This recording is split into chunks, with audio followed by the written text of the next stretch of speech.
भाग विष्णु तुम ही से प्रकट हुए हैं, तो उनके बाद उत्पन्न होने वाले ब्रह्मा भी तुम्हारे ही बालक हुए। फिर मैं तमोगुणी लीला करने वाला शंकर क्या तुम्हारी संतान नहीं हुआ? अर्थात मुझे भी उत्पन्न करने वाली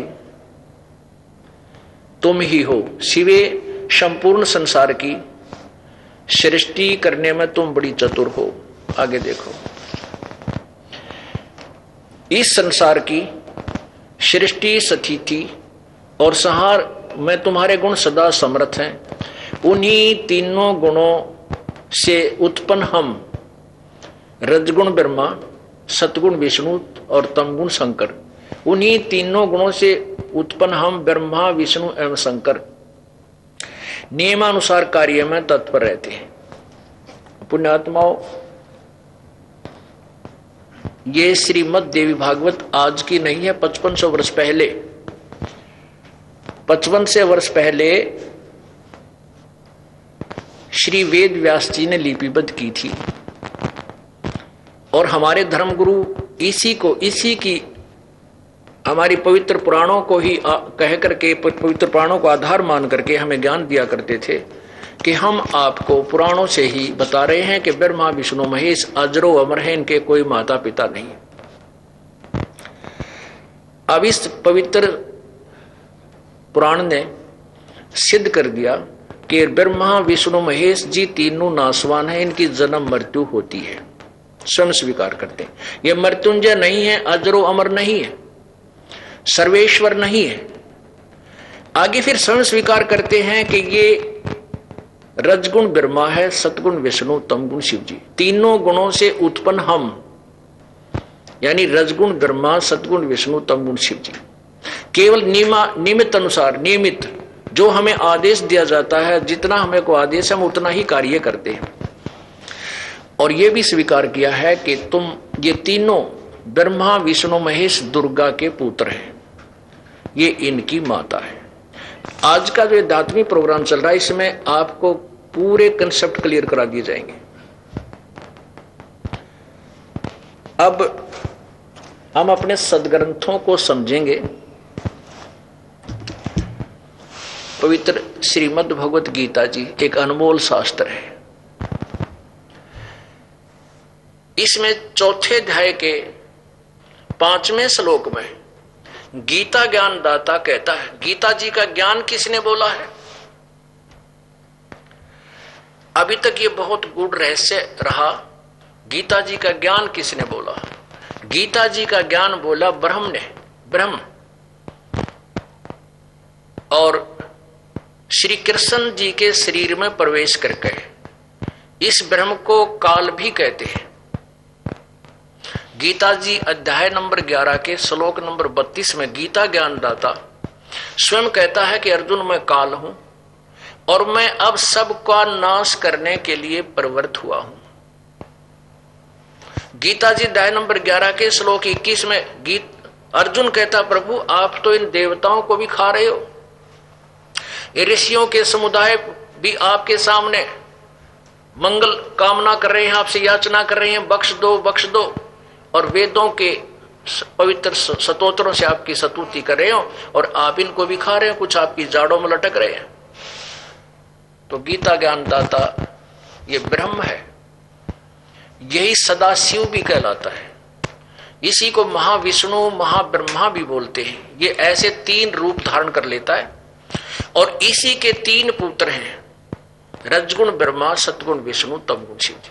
ये ब्रह्म है, ये दुर्गा का पति है, जिसको ज्योति निरंजन भी कहते हैं, सदाशिव भी कहते हैं, और काल भी इसी की उपमा प्राप्त है।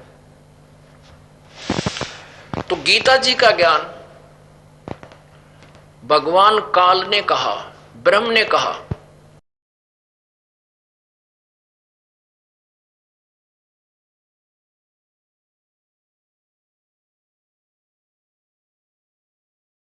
और नहीं बाद में कभी अपने आप को काल कहा। अब श्री कृष्ण जी के शरीर में प्रवेश करके वो काल बोलता है, क्योंकि भगवान श्री कृष्ण नहीं चाहते थे कि ये युद्ध हो। इन्होंने तो यहां तक कह दिया था कि एक तरफ मेरी सेना होगी, एक तरफ मैं हूंगा, और मैं हथियार भी नहीं उठाऊंगा। भगवान चाहते थे ये जुल्म ना हो, और यहां तक कह दिया था दुर्योधन, तू 5 गांव दे दे पांडवों को, तुम्हारी सुलह करा दूंगा। लेकिन दुर्बुद्धि दुर्योधन ने भगवान श्री कृष्ण की वो सलाह भी स्वीकार नहीं की। तो पुण्यात्माओं, आपको ऐसा गूढ़ रहस्य दिया जाएगा इस आध्यात्मिक ज्ञान चर्चा में, आप दांतों तले उंगली दबाओगे। और अपने सदग्रंथों में है, बाहर से कोई शब्द नहीं होगा दास के पास, केवल सदग्रंथों से ही आपको परिचित करा जाएगा। अब पहले, क्योंकि ये सदग्रंथों का ज्ञान एक बहुत ही गूढ़ है और इस थोड़े से समय में इसको कंप्लीट तो नहीं कर सकूंगा, लेकिन इतना अवश्य कर देगा ये दास कि आप बहुत कुछ जान जाओगे अपने सदग्रंथों को। आज का उद्देश्य ये है दास का कि सदग्रंथों से आपके रूबरू कराऊं। नहीं तो मैं कुछ बोल रहा हूं कि ऐसा लिखा है वेदों में, ऐसा लिखा गीता जी में, दूसरा बोल रहा नहीं ऐसा नहीं ऐसा लिखा है, तो आप कैसे निर्णय करोगे? आप जी निर्णय करोगे, आपके समक्ष ये सदग्रंथ होंगे। और आप शिक्षित तो, कोई अनपढ़ तो है नहीं, आज सब शिक्षित समाज है। ये सबसे बड़ा हमारे लिए एक जो है सौभाग्य है कि हम सब शिक्षित हैं। तो अब गीता जी का ज्ञान इस महाविष्णु या महाब्रह्मा कहो, इसको सदाशिव कहो, काल रूपी भगवान कहो, इसने दिया। और कैसे दिया? श्री कृष्ण में प्रवेश करके। श्री कृष्ण जी नहीं चाहते थे युद्ध हो, आखिरी सांस तक नहीं चाहते थे। जब दोनों सेनाओं के बीच में रथ जाके खड़ा कर दिया और अर्जुन मना कर रहा कि भगवान इन सामने खड़े अपने भाइयों को, भतीजों को, रिश्तेदारों को, बहनों के जमाई, बटेवों को, जमाइयों को अब मैं मार के राज क्या करूंगा, इससे अच्छा तो मैं भीख मांग कर खा लूंगा और मैं युद्ध नहीं करूंगा, ये मेरा फाइनल फैसला है। पुण्यात्माओं, और पहले भगवान श्री कृष्ण 3 बार गए शांति दूत बन के, युद्ध मत करो। यदि श्री कृष्ण जी वहां पर अपने श्री कृष्ण जी बोल रहे होते, कह देते अर्जुन धन्य है तेरे माता पिता ने, चल छोड़ क्या रखा इस झगड़े में। नहीं, उसी समय वो काल, वो सदाशिव जिसको महाविष्णु भी बोलते हैं, महाशिव भी कहते हैं, वो श्री कृष्ण जी में प्रवेश करके और फिर अर्जुन को लगा समझाने। अर्जुन ने सोचा कि इसको फेर बदल कर दूं युद्ध के मैदान में, और गीता जी के ज्ञान की क्या आवश्यकता थी? वहां अर्जुन चाहता था घुमा फिरा कर भगवान से पीछा छुटवा लो, युद्ध ना हो। तो इसलिए ज्ञान चर्चा शुरू कर दी और श्री कृष्ण में प्रवेश करके वो काल बोल रहा है, ब्रह्म बोल रहा है। पुण्यात्माओं, 3 भगवान है, 3 प्रभु हैं, एक ब्रह्म, एक परब्रह्म, एक पूर्ण ब्रह्म।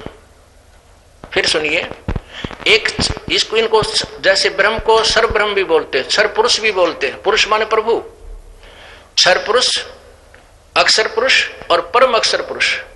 फिर सुनिए, इन्हीं की पर्यायवाची शब्दों में क्षर पुरुष कहो चाहे क्षर ब्रह्म कहो, इसको सदाशिव कहो चाहे काल कहो, फिर अक्षर पुरुष कहो चाहे अक्षर ब्रह्म कहो, दूसरे नंबर के भगवान, और तीसरे नंबर की परम अक्षर पुरुष कहो, परम अक्षर ब्रह्म कहो, या इसको पूर्ण ब्रह्म परमेश्वर कहो।